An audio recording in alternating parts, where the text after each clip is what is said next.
Halo semuanya, selamat datang kembali di channel Motivasi Mas J. Channel yang membahas tentang bagaimana kisah-kisah yang bisa saja memotivasi kehidupan kita untuk jauh lebih baik, jauh lebih bermanfaat bagi orang lain. Nah, seperti halnya yang terjadi akhir-akhir ini dan sangat viral di media sosial terkait dengan kasus Pratiwi Novianti bersama 10 bayinya dengan dinas sosial. Ya, ada sesuatu hal yang mungkin kita harus pahami dan mengerti yang bisa saja kita jangan sampai surut untuk peduli terhadap orang lain. Ya. Apa itu? Silahkan disimak video ini. Jangan lupa yang belum subscribe, silahkan subscribe. Nah, tentu siapapun tidak ingin mengalami pengalaman yang kejadian yang dialami Pratiwi Novianti bersama dengan 10 bayinya. Ya, tetapi ya itulah yang terjadi. Yang pasti memang tidak mudah untuk berbuat baik. Selalu ada hambatannya, selalu ada halangan atau rintangannya. Ya, padahal itu tidak bisa saja dihindari halangan itu seandainya berbagai pihak itu mengerti bahwa ada hal yang bisa dilakukan sendiri-sendiri, ada yang dilakukan bersama. Seperti halnya yang dilakukan oleh Mbak Pratiwi Novianti, seorang relawan ODGJ. Ini sudah lama bergerak di bidang ini, dan ternyata ODGJ ini memiliki anak atau bayi yang tidak dikehendaki, karena bisa jadi yang menghamili tidak jelas, atau ada tapi ditinggalkan sama suaminya, atau mungkin memang nggak mampu. Dan ternyata Mbak Pratiwi ini mempunyai inisiatif untuk memelihara, mengasuh, dan mendidik. Tentu membantu ODGJ, masih dalam konteks peduli dengan ODGJ. Persoalannya adalah dipermasalahkan sama masyarakat. Ya, kita juga tidak bisa juga menyalahkan masyarakat. Bisa jadi ya masyarakat ini memang mencurigai bahwa mungkin ada perdagangan anak atau ada yayasan ilegal dan sebagainya. Bisa saja, tapi itu persoalan sebenarnya bisa diselesaikan ya, duduk bersama, dan tentu terencana, jangan digeruduk seperti itu. Ya, untungnya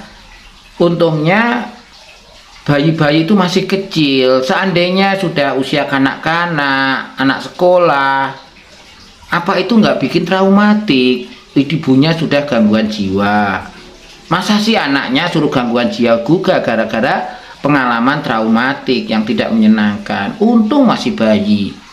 Tapi ini tidak boleh terjadi lagi mestinya di kemudian hari. Maka itu siapapun yang salah dalam hal ini ya seharusnya pada menyadari bahwa ini tidak bagus. Ya, pihak dinas sosial tidak mau tahu karena merasa pihak ketiga yang dikasih tahu bahwa ada penggerebekan dari Bareskrim dan Kemensos, diminta datang karena itu wilayahnya dia. Kemudian diam saja, ya, diam saja, tidak konfirmasi bahwa itu bukan orangnya, padahal sudah terjadi kegaduhan. Kegaduhan ini sebenarnya bukan disebabkan semata-mata karena Pratiwi Novianti yang menangis-nangis dan sebagainya, yang dianggap provokator atau provokasi untuk mendulang empati masyarakat. Tapi sebenarnya yang kita sesalkan justru mbak-mbak yang mengucapkan semuanya harus sesuai prosedur. Ya, bahkan bercerita bahwa kenyamanan orang dewasa dengan bayi itu berbeda. Seolah-olah mbak-mbak yang dari Kemensos ini tahu bahwa bagaimana bayi-bayi itu diperlakukan di panti sosial, bagaimana orang-orang terlantar ODGJ atau orang dengan gangguan jiwa itu diperlakukan di panti sosial. Seolah-olah paling tahu, sehingga dengan gampang memindahkan seseorang dari satu tempat ke tempat lain. Seharusnya kan disurvei dulu. Ini aja sudah kelihatan bahwa sepertinya tidak memahami masalah. dari Kemensos pun seperti itu. Apa yang nggak bisa diurus dulu, ya, diurus dulu baru selesai diperiksa lagi. Oh iya sudah terurus, kalaupun perizinan. Kalau siupnya, izin operasionalnya, ya bagaimana caranya? Jangan dipersulit. Dinas sosial mungkin bisa membantu. Ya, ini perbuatan baik loh, peduli dengan orang dengan gangguan jiwa. Belum tentu banyak orang peduli seperti Mbak Pratiwi Novianti. Pihak dinas sosial sendiri coba introspeksi, apakah sudah benar-benar peduli dengan ODGJ. Kalau kita lihat ya di laporannya, ya sangat sedikit laporan terkait adanya orang terlantar dan gangguan jiwa yang bisa dievakuasi atau ditangani. Ya, karena ya memang dinas sosial itu pekerjaannya nggak hanya terkait ODGJ, tapi paling tidak cukup bisa membantu persoalan terkait ODGJ, bagaimana diperlakukan di masyarakat. Kalau merangkul pihak-pihak lain seperti relawan seperti Pratiwi Novianti ini, ya bukan malah dijauhi, malah ya wajar kalau Pratiwi Novianti kecewa, kemudian menangis, kemudian minta arahan dan sebagainya, doa, karena itu bagian dari orang biar nggak stres. Untuk biar tidak stres itu banyak cara, salah satu cerita kepada orang lain. Pertanyaannya adalah saat ini Pratiwi Novianti harus cerita ke siapa kalau nggak di medsos? Siapa tahu di antara yang melihat keluh kesahnya ada yang membantu. Sudah tepat justru saya mengacungi jempol ke Mbak Pratiwi ini. Dia mau speak up. Banyak sekali orang yang ada masalah tidak mau speak up, tidak mau cerita kepada orang lain, akhirnya benar-benar mengalami gangguan jiwa. Sehingga seharusnya diapresiasi, bukan malah dianggap provokasi ke orang lain supaya semua masyarakat berempati. Ini kan tentu tidak tepat. Ya justru dengan peristiwa ini harusnya dinas sosial koreksi diri dong, evaluasi apakah selama ini program-programnya sudah menyentuh ke kesejahteraan dan jaminan sosial untuk para ODGJ. Ya, kalau memang belum, berterima kasih sama orang-orang yang sudah rela merelakan waktu dan uangnya untuk membantu ODGJ. Ya.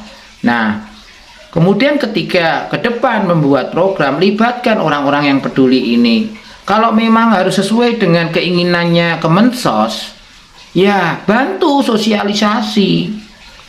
Bantu sosialisasi supaya apa ya, supaya orang masyarakat tahu bagaimana prosedur pengurusan SIUP, ya izin operasional ataupun buat yayasan atau dan sebagainya. Atau ketika memang menampung orang, ya paling tidak lapor polisi ya supaya tidak dianggap gerudak-geruduk kan, seperti itu ya. Ini mau peduli dengan ODGJ aja susahnya minta ampun, dipersoalkan. Ya sekarang kalau ditanya siapa yang mau memelihara bayi-bayi ODGJ, pihak dinas sosial mau nggak? Pihak Kemensos mau nggak? Atau mau tahu bahwa ada di masyarakat itu banyak ODGJ yang hamil tanpa ada bapaknya, ya karena dikerjain, dilecehkan di jalan-jalan. Ya kan tidak tahu ya, makanya cobalah mengerti di masyarakat itu terjadi apa. Seringlah ke lapangan, survei ya, bekerja sama dengan stakeholder, orang-orang yang di masyarakat yang berkecimpung dalam masalah kesehatan mental. Pasti banyak kasus ya, tapi kalau ya hanya berbasis laporan ya bagaimana. Nah, tolong Bu Risma ya sebagai Menteri Sosial dibantu bagaimana mengatasi persoalan khususnya Pratiwi Novianti secara umum, bagaimana menjamin ODGJ, orang dengan gangguan jiwa di masyarakat ini mendapatkan hak, jaminan kesejahteraan sosial. Jangan didiskriminasi. Selama ini kebanyakan seperti itu. ya, dapat BPJS, KIS, tidak periksa, ya, karena mungkin dia nggak sadar penyakitnya, tiba-tiba dicabut, ya, begitu mau dipakai karena dirawat, sudah nggak punya lagi karena sudah dipakai orang lain. Ini kenyataan, ya. Cobalah mengerti, kita mengerti masyarakat, ya, kasihan, ya, penyakitnya apa, ya, kemungkinan kambuh-kambuh enggak. Dia sadar nggak gimana mau kontrol rutin kalau dia nggak sadar tentang dirinya sakit. Apalagi tidak ada keluarga yang peduli, apalagi tidak ada masyarakat yang peduli mengingatkan bagaimana dia menggunakan KIS itu.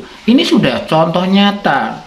Bahkan ada beberapa kasus ODGJ itu nggak dapat bantuan sosial, ya, karena dianggap mampu, karena dia ikut adiknya, ikut kakaknya.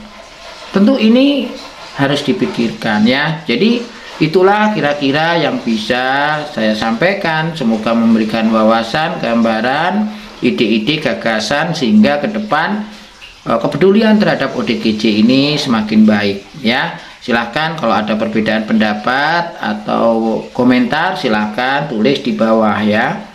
Ya, oke, itu saja. Terima kasih. Sampai jumpa lagi.